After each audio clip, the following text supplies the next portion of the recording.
नमस्कार दोस्तों, राधे राधे, जय श्री कृष्णा। दोस्तों, मेरे पास कुछ कमेंट्स आए कि सर आप मकान के बारे में वास्तु की बहुत ही अच्छी जानकारियां दे रहे हो। कृपया, हम किसान हैं तो हमें किसान संबंधित कुछ वास्तु आप टिप्स दीजिए जिससे हमारी फसल अच्छी हो, हमारे खेत के अंदर जो धान इत्यादि हम उगाते हैं वो अच्छी फसल हमें प्राप्त हो और इसके परिणाम भी हमें अच्छे मिले। तो दोस्तों, आज ये वीडियो है, ये वास्तु अनुसार किसान भाइयों के लिए हैं जो किसान भाई अपने खेत के अंदर फसल को उगाता है और हम सब का भरण पोषण करता है। दोस्तों, किसान को अन्न का दाता भी कहा जाता है क्योंकि वो हमारा अन्न उगाकर हमारा भरण पोषण करता है। यदि किसान अन्न नहीं उगाएगा तो हम जीवन नहीं जी पाएंगे। दोस्तों, किसान अन्न उगाता है, उस अन्न को हम ग्रहण करते हैं, उससे ही हमारा जीवन चलता है। तो आज मैं इस वीडियो के अंदर आपको कृषि संबंधित कुछ वास्तु टिप्स दे रहा हूँ जो बहुत ही महत्वपूर्ण टिप्स हैं। दोस्तों, किसान भाइयों को वास्तु शास्त्र के अनुसार कभी भी फसल जो बुआई करते हैं वो बुआई शनिवार या मंगलवार को कभी नहीं करना चाहिए। बुआई के समय दोस्तों भूमि पूजन करना आवश्यक होता है। जिस दिन आप फसल की बुआई करते हो उस दिन आपको भूमि पूजन करना भी बहुत ज़रूरी है। यदि भूमि पूजन करना संभव नहीं हो तो आपको पूरब दिशा की ओर मुख करके गायत्री मंत्र का जाप या फिर सूर्य मंत्र का जाप करके आपको फसल की बुआई करना चाहिए। दोस्तों,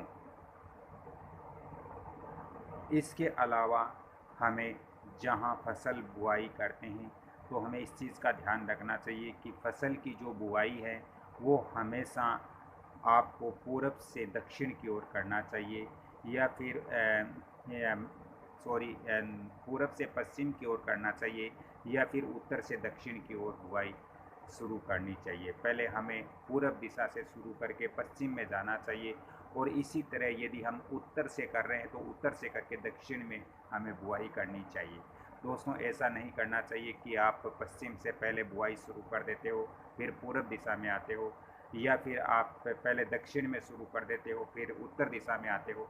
तो ऐसा नहीं होना चाहिए। यदि आप या उत्तर दक्षिण कर रहे हो तो पहले आपको उत्तर दिशा से बुआई शुरू करनी चाहिए फसल की। यदि आप पूर्व पश्चिम कर रहे हो तो आपको पूरब से पश्चिम की ओर बुआई शुरू करनी चाहिए। दोस्तों, इसके अलावा आप अपने खेत के अंदर बैलगाड़ी, ट्रैक्टर आदि वाहन जो खड़े करते हो वो आपको वायव्य कोण में खड़ा करना चाहिए, यानी आपको उत्तर पश्चिम के बीच के कॉर्नर के अंदर खड़ा करना बहुत ज़रूरी होता है वास्तुशास्त्र के अनुसार। दोस्तों, अनाज का जो ढोकर है ईशान कोण की ओर से कभी भी हमें मंडी में नहीं जाए, यानी जब हम अनाज बेचने जाते हैं अनाज ढोकर कभी भी ईशान कोण की ओर से कभी भी मंडी में न जाएं। इससे फसल का जो उचित दाम है वो नहीं मिल पाता है। दोस्तों, यदि अनाज बेचने के लिए ले जाना है तो पूरब या पश्चिम वायव्य की ओर से ले जाने से आपकी फसल के अच्छे दाम आपको प्राप्त होंगे। कभी भी आपको ईशान कोण से होकर नहीं जाना चाहिए। दोस्तों, यदि आप अपने फसल इत्यादि को अच्छा फसल प्राप्त करना चाहते हो तो इन वास्तु टिप्स को ज़रूर आप फॉलो करें। दोस्तों, वास्तु शास्त्र के अंदर बहुत सारी ऐसी जानकारियाँ होती है जो बहुत ही रहस्यमय होती हैं, और यदि आप अपने खेत के अंदर झोंपड़ा या आप उस खेत के अंदर निवास स्थान बनाना चाहते हो तो आपके खेत के नेतृत्व कोण में, यानी दक्षिण पश्चिम जो डायरेक्शन है वहाँ पर आपको बनाना चाहिए। दोस्तों, इसके साथ ही यदि किसी खेत में नदी, नहर आदि दक्षिण दिशा की ओर हो तो ये हानिकारक होता है। पूरब या उत्तर दिशा की ओर हो तो ये बहुत ही शुभ होता है। दोस्तों, वास्तुशास्त्र के अनुसार हमारे खेत के अंदर जो हमने देखे हैं कि खेत के कुछ भूमि ऊपर उठी हुई होती है, कुछ नीची दबी हुई होती है। तो यदि आपके खेत में उत्तर या पूरब की जो भूमि है वो नीची है और दक्षिण या पश्चिम की भूमि ऊंची है, तो वो बहुत खेत शुभ होता है वास्तुशास्त्र के अकॉर्डिंग। दोस्तों, वास्तुशास्त्र के अनुसार यदि खेत में आप कुंभ लगा रहे हो, नैऋत्य कोण में हो, तो ये अच्छी बात नहीं है, ये बहुत ही भय वाली बात होती है। यदि कुंभ आग्नेय कोण में आपके लगा है तो खेत का स्वामी दिवालिया हो जाता है। दोस्तों, इसी तरह इसके शत्रु की भी वृद्धि होती है। इसलिए जो हम खेत के अंदर पंप या नलकूप इत्यादि लगाते हैं वो खेत के उत्तर या पूर्वी दिशा में होना बहुत ज़रूरी है। दोस्तों, आज मैंने इस वीडियो के अंदर मेरे जो कुछ किसान भाई हैं वो ये चाहते थे कि हमें खेत के बारे में भी वास्तु टिप्स यदि आप देते हो सर तो ये बहुत अच्छी बात है। तो मैं उन किसान भाइयों के लिए ये वास्तु टिप्स दिया हूँ।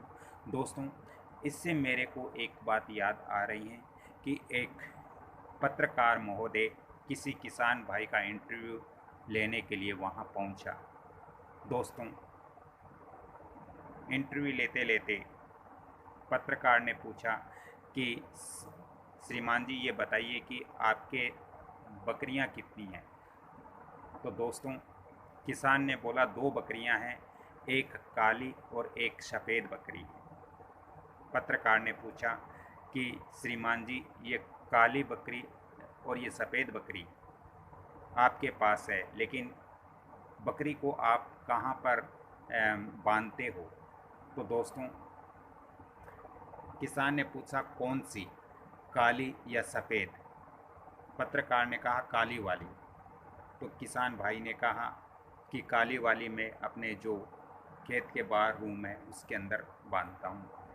दोस्तों, फिर पत्रकार ने बोला सफ़ेद वाली। तो बोला, किसान बोले सफ़ेद वाली भी मैं वहीं पे ही बांधता हूँ। कुछ देर पश्चात पत्रकार ने पुण्य बोला कि बकरियों को आप क्या खिलाते हो। तो किसान ने कहा कौन सी, सफ़ेद या काली को। पत्रकार ने कहा सफ़ेद को। तो बोला सफ़ेद जो बकरी है उसको मैं घास खिलाता हूँ। पत्रकार ने पुण्य पूछा कि काली वाली को क्या खिलाते हो। तो किसान ने बोला काली वाले को भी घास ही खिलाता हूँ। पत्रकार महोदय पुण्य बोला कि काली वाली बकरी और सफ़ेद वाली बकरी सबसे ज़्यादा दूध कौन सी देती है। तो किसान भाई ने बोला काली वाली 1 किलो देती है। तो पत्रकार ने बोला सफ़ेद वाली। बोला सफ़ेद वाली भी 1 किलो देती है। पत्रकार पुण्य विचार करने लगा।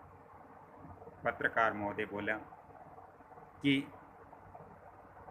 बकरियों को आप जब एक जैसा घास देते हो, एक जगह बांधते हो, एक जैसा दूध आपको देता है, तो फिर ये बार बार काली धोली ये काली सफ़ेद क्यों पूछ रहे हो। तो दोस्तों, किसान ने पुण्य पत्रकार से जवाब दिया कि काली वाली बकरी मेरी है।